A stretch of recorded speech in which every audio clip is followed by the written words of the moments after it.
be focusing the Dragon lane, right? Put the Seraphine Sona behind, and because you have the Rakan and Lee Sin, you're able to really put pressure on that lane. There's very accessible crowd control from the Grand Entrance, and the mobility from the Lee Sin allows you to cheat like specific paths to come behind them and kind of get a good flank position. So I think that's what I'm looking for from SBTC Esports here to kind of counter this composition. Oh, speaking of the early game, we talked about how early game is going to be the key to victory of SBTC Esports. The ward's down. Infinity, I think he DC'd, so he should be back soon, ladies and gentlemen. But for now, it's going to be a solo cast here. Hungry Cast bringing you all the action. 4 seconds on the clock. Team Secret, they're not in position. Azar is now going to base and now make his way down. So no one really on the side of Team Secret with the initiative yet. Here comes the Grand Entrance. They look at to turn on to the Sona, but the turnaround with the crescendo, have they gone too far is the question. SBTC now having to disengage. Hamezz with a quick ultimate to make sure that SBTC can't chase on in. Scuttle Crab is going to be started up here from SBTC. Team Secret, this is where it starts. The unkillable composition, the death ball, they're grouping up. They're looking for this Inferno Dragon with the Rift, with the Scuttle Crab just below them. They will have this movement speed. Trying to contest here again. Spirit Rush in. They look for the backline. Can he get the kill though, as he's going to flash away? A good knockup from the Grand Entrance, and that is first blood for SBTC. Now the fight continues. They will be looking for a second here, as it's going to be Minas that dies first. Azar now the next target of focus, having to use the slice and dice to get away. A 1-for-1 trade nonetheless. Inferno Dragon still up. Team Secret, they have to back off. With the death on the board, this unkillable composition not really doing what it says on the box. It's starting to look like it's falling apart for Team Secret. Even though they do have the goal lead, they haven't reached that power point just yet. Inferno Dragon still up. And both teams will just reset and look to buy first. 1-for-1 currently, a very interesting setup. Kiral here still leaning on the Mana Immune, waiting to level up to more mana. Now, Ezreal for the most part is a scale. We have that impacted early on, apart from the True Shot Barrage, as we see Inferno Dragon once again being started up by SBTC. They might be able to take this one before the contest comes in. Grand Entrance just to zone them away, and that is going to be SBTC Esports smiting and taking away the Inferno Dragon. So no shenanigans just yet. They will collect it, they will get the buff for themselves, and they will swap over because Rift Herald is up in 5 seconds, and you need your Dragon lane there as well.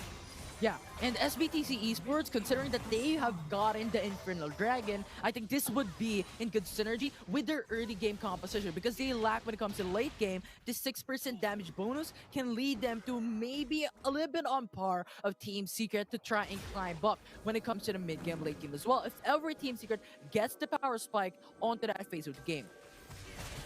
As now it's going to be Trebor going for the face check. That's going to be a bad move. Lee Sin goes in as Ragnarok will be forced to go and cast away. The True Shot Barrage will be there, but it will miss just a sliver of inches for Trebor to its death. But now it's going to be Team Secret trying to go for the Vision, but no Vision will be sided up. And SBTC Esports will get the Globe Herald Slate. Going up against Seraphine and Sona, a lot of value from just these two items picked up. It cuts the healing by a significant amount, and that removes some of the threat of this unkillable composition, because the win condition for Team Secret here is sustaining through long-term fights. They want to be able to heal up and re-engage. If you cut the healing, it feels worse.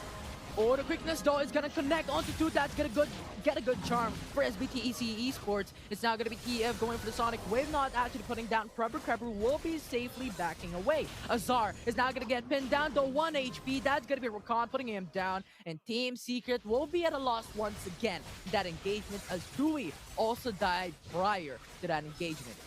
Yep, you can see the Grievous Wound starting to take its toll. The healing isn't there. The kind of long-term sustained battles for Team Secret no longer an option. So they have to be very careful how they pick their fights. And the engages from Akeno and TF have been so on point, right? Understanding who to jump on, who to kill off first. And if they get the right targets, the fight is won. But an Infinity Orb, I think that will give you more burst damage potential. And considering that Ari is sort of the burst damage, you know, sort of the DPS against Team Secret, I think this would be a good pick of an item for SBTC. And Team Secret is really thinking about what they need to do next, because currently they're at a 5k gold deficit. They have no vision too, like as our observer showed us on the Fog of War.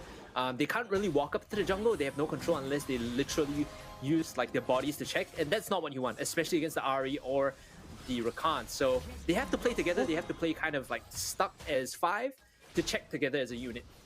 Yeah, and SBTC once again gets a turret into the mid lane. Tier 1 will now fall down, and Team Secret is still on the edge of a corner wherein they need to do something to change the story of the game, as now it's gonna be Rakan trying to fall back away. It's gonna be the flash burned, and Team Secret will just be happy to go back with a spell burned for SBTC Esports. We saw Julie recalling there. I feel like the play should just be to stay on the Baron lane and just push in, knowing that Team Secret are taking this dragon. You have some space to try and chip down that tier 2 and maybe even pick that one up. But it seems like their play here is we want to group up. We want to contest this dragon. Not necessarily the best one though, because Team Secret are a death ball. Oh, the discipline coming in from these two junglers is there, but SBTC takes the dragon in their favor. They have stolen it once again, and Team Secret is going for the fight onto this one. Azar will be forced to back away. It's gonna be SBTC once again going for the dominant play. It's gonna be the charm connecting onto a Team Secret, and once again they will be decimated. That's gonna be the 3 kills already for SBTC, and they're looking for more as they dive under the turret. Gets a kill onto the Orianna. Tatsurii will fall down. It's gonna be the Oppo team Mace by SBTC Esports as they look into the mid lane. They're going for the tier 2 turret, and inhibitor turret will be a free real estate for them as well. 9 seconds left on Trebor and Chewy. I don't think they can close this game out. Even though they have double canyon minions, they're gonna greed for this. Now TF, he's gonna use his GA. He's gonna buy some space, keeping the minions alive. They could just close out this game in 30. A couple more hits. It should be SB.